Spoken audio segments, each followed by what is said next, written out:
Boom, boom, boom, boom, boom. Hey!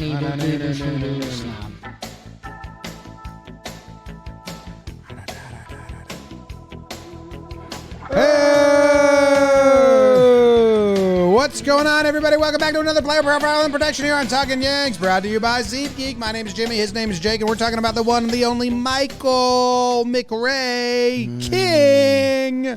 He's 6'3", 210 pounds. Nationality is American.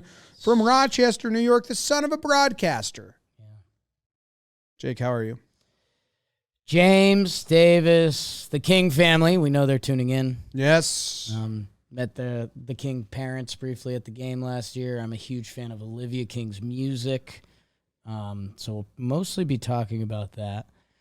James, Michael King was one of the finest stories of the Yankees season last year, man. Holy smokes. Does that little foot lock thing on the mound, and then he just told every hitter basically, F you and F you too. What foot lock thing? I can't picture that. He does a little different than Johnny Loizaga. He kind of stretches his arm and kind of like chomps on that left foot a little bit. Okay. Look it up. Loizaga crouches down. Yeah, Loizaga crouches. Mike King kind of just is like ripping into the mound, getting ready to do bad stuff. King. A hero. Yeah, big time. Big time. He got hurt last year, and it was like a big-time bummer. Devastating. He was a Swiss Army knife, the best multi-weapon reliever the Yankees had. Oh, you want a shutdown inning? Here's Mike King. Oh, you want maybe 2 or 3 shutdown innings? Here's Mike King. Oh, Aroldis Chapman shit himself on the mound, bases loaded, no outs. You need someone to come in and clean that up? There's Mike King. He was awesome. He, despite missing roughly half the year, still finished 10th in pitcher WAR. WAR is what it is, but half the year putting up that number, being that high on that ranking. Cool. Nice. And then you want to see what role they have for him this year, because he's back. He didn't need Tommy John. It was like a forearm fracture.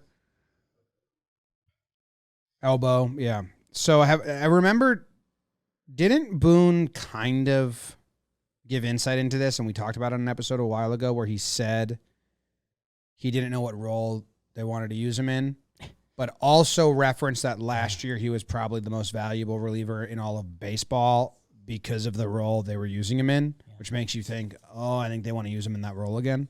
We're not sure if he's good at his starter, but we know he's the best, like one of the best relievers in baseball. So we might flush that out. And yeah,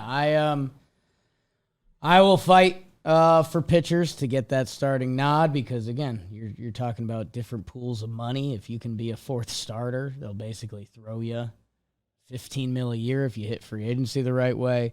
For Michael King, you don't have to worry about that because you're kind of doing the future of baseball, or at least he was. It was electric. It was multi-innings. I'm sure the numbers and the Baseball Savant has Michael King splits, and he throws this more to lefties and righties. But it felt like it didn't matter.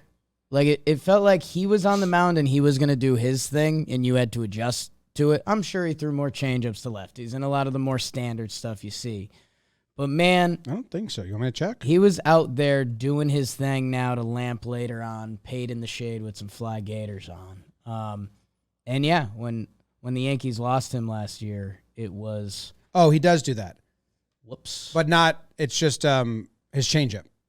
Is there a duck in your butt? He throws changeups to lefties. Bing. So, for Kinger, and then he gets hurt, and we don't know. We think it's the other part that made it sad was it looked like it was Tommy John. So we're like, holy crap, we're not going to see this Mike King for 2 seasons of baseball, basically.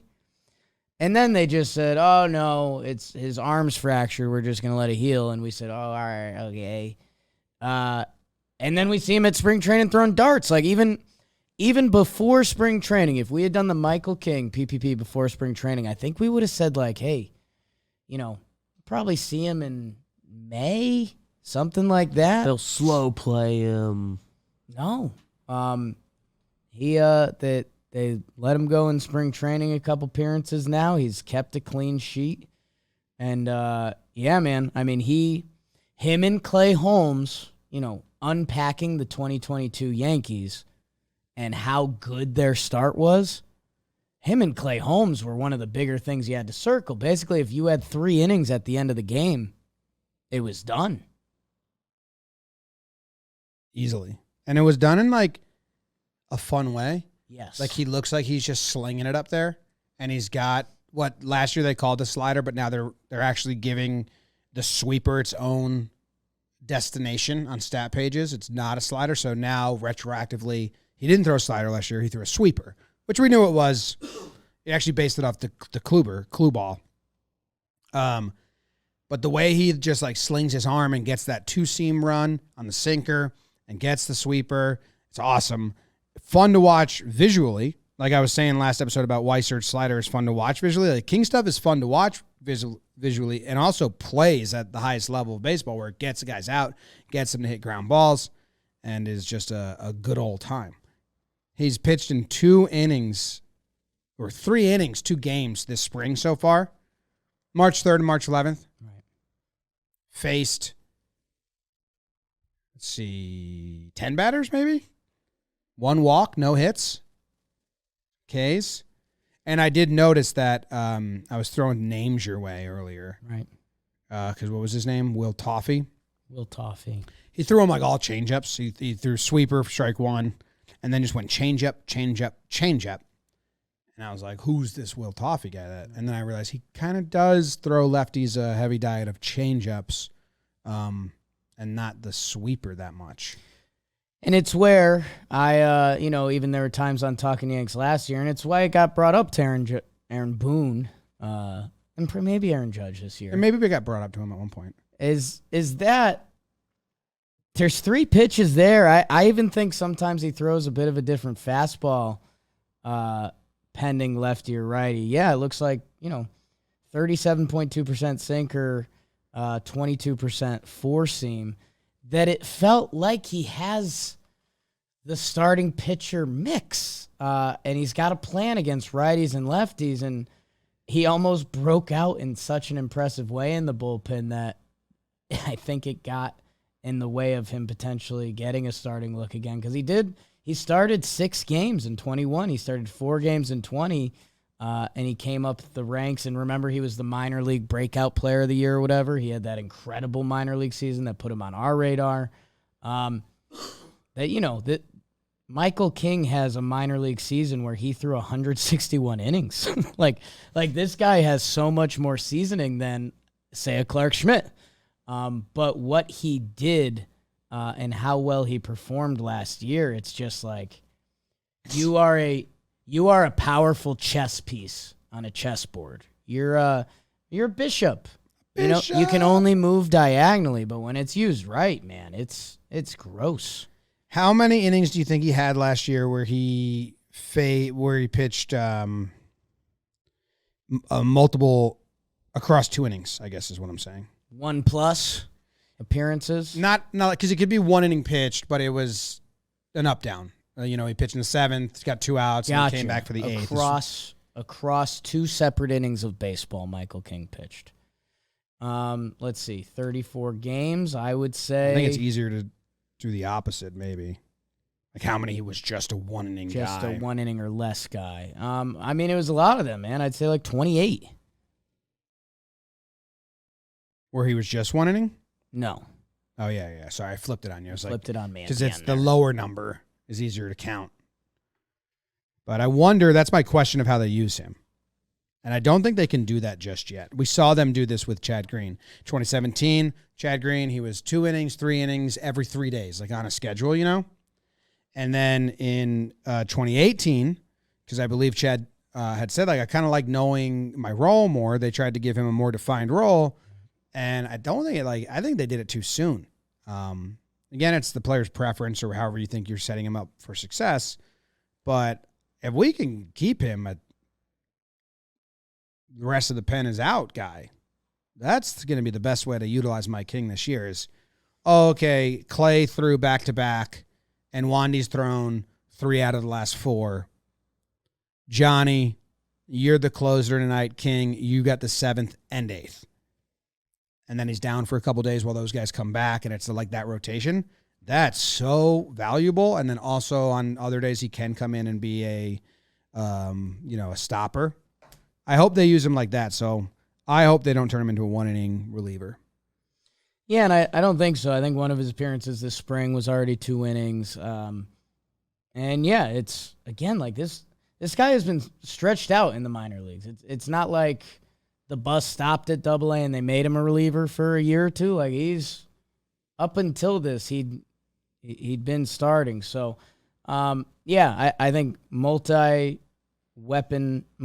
Mike King can give you a potential advantage that not a lot of other teams have. That, man, you're completely right. When we've done the pregame show or you're eyeing that pitching path to victory, if you can rest one or two guys, or even, there's ripple effects to it that say it's 7th, 8th inning and Mike King comes in clean and then the boys open it up in the 9th, and now say you don't need Clay because they open it up to a 5-run lead, and Lou Trevino can come in and get that last inning, or whoever it is on a given day.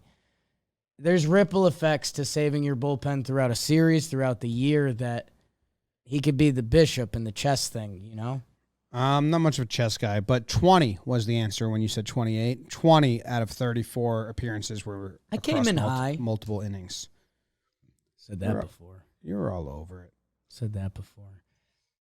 Was he lefty-righty splits at all? No. No. Just looked at that. Not even close. Same exact numbers, basically. He didn't care. He was going to do his thing, and you had to adjust to it. Better on the road, OPS-wise.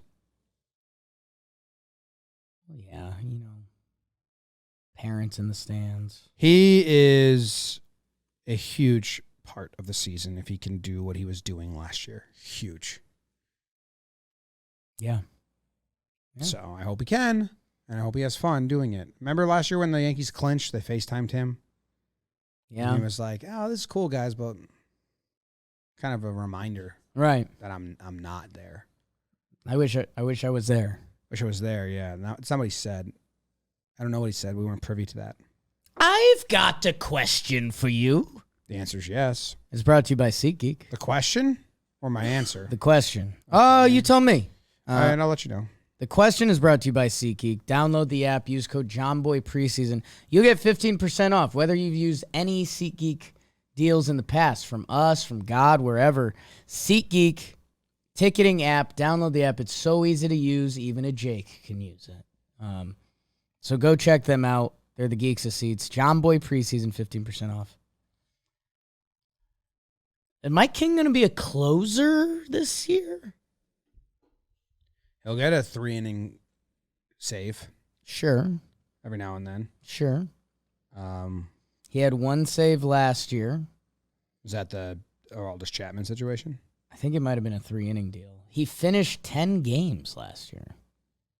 Because that's how they used him. Right. Like a 9th-inning closer role? Is that what you're asking? Kind of, I hope not. That would mean that Clay, something's happened with Clay. That would mean something happens with Johnny. But after those two, it would be King. Which would change, like we're saying, it changes the whole dynamic of the Yankees and takes away something that's kind of an advantage for them. But if Clay and Johnny, something happens to either of them, then you're talking Wandy, Canely, who's now out now. I mean, it's kind of Kinger. Kinger in the hole. Yeah, it would be bad news, I think. I think it would be a lot of injuries, and it's almost like best laid plans. He's not the 9th-inning closer. It takes away I don't think his skill set's replaceable. Like if you it takes away part of the Yankees' advantage. Yes.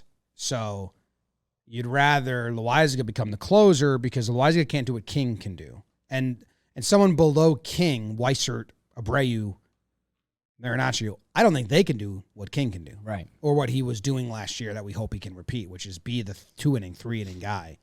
So I hope not. I think that would not be great. I don't know. It feels like one of those preseason thoughts where I agree with you, but also I don't know. I feel like there could be a point this season where we're saying, hey, let that guy close it out. Yeah. Especially if it's multiple innings. You can come in the eighth. Guy gets on in the eighth. I'm looking at the games he finished last year. We got one, he pitched the bottom of the eighth, and then the Yankees walked it off. Or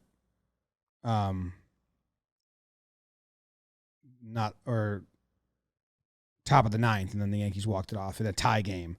Then so he pitched tied in the ninth was one, they walked it off. Then he came in tied in the ninth again, and he blew it. So of them, I don't know how many save opportunities there were. They were up 6, and they let him finish it out. Probably just needed to throw. And then tied in the 10th, and then the Yankees walked it off. So it was a lot of tied game, extra innings. They brought him in. Wow, he's part of a lot of the Yankee walk-offs. The last pitcher to pitch before Yankee walk-offs. I've counted 3 now. Like that. Yeah, that's a good formula. Okay, 4. Walk off the King. I've now counted 4. So if King's pitching in a tie game, 2 where he blew it. Fuck. Yeah, he had a funny. We don't normally do this with pitchers because it's really unfair, but like his in-win stats are nutty and his in-losses stats are horrible because. Yeah. Well, okay, another win though. We're at like spot. Chad Green always blows close games. We're at like 6 walk-offs that he was the pitcher of record in. I think like the last pitcher to pitch. So that's 2 where he blew it. Damn. He's gonna come in and tied games a lot, and we're excited about that. Excited for him. Wow, Mariano Rivera, 16 ERA and loss. That guy, man. That guy. Marco Scudero. That guy. That guy, my king. See you later. King.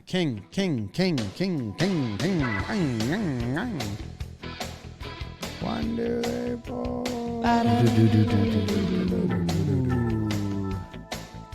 You get engaged? Yeah. Congrats, Mike. Much to dismay. Wow. I was happy for him. You're not in love with it. You don't know. You don't see our DMs.